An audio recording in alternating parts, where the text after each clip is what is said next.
Hello, we are the Clare. And it is really amazing to be back. It seems like ages. It is.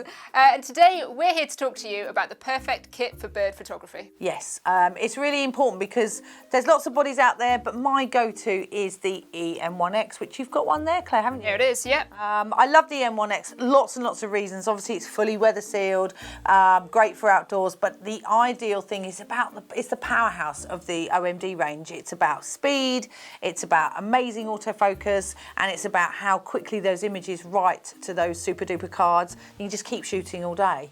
And dual battery. Dual battery. So again, shooting all day. Yep. And Extra what power. about things like Pro Capture? If you've never tried Pro Capture, this is one of our unique features that allow you to capture that precise moment that you wouldn't have been able to before. So EM1X for me every day of the week when you are looking to do birds in flight or birding.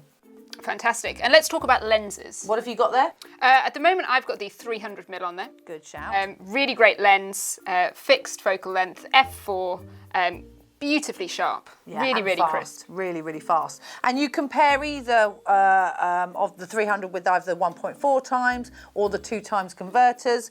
But I've got something to show you, Claire. What have you got, Claire? Ta-da! This is the new 100 to 400 lens. It's absolutely amazing. If you wanted the longer focal length and was missing the zoom, this is the way forward. You can also put the converters on it as well. Check out our other video, which is related to the 100-400, and get some more details on that. But we're missing one lens that we haven't really spoken about, which is the lens that I actually shot with all over lockdown for garden birds. It's the 40-150. Yeah. 2.8. Yeah. You can still add the converters. Yeah. Beautifully sharp, especially if you want to throw out that background and get some nice face shots when the birds are so close to you in the garden. And you've got a gorgeous 2.8 aperture, and obviously everything we show you is fully weather sealed, so it's perfect if you want to be outside. So you've got a whole choice of kit here for birding. Just get on and show us your shots. Well, I think that's all from us today. Look forward to seeing you again next time. Thank you. Bye-bye.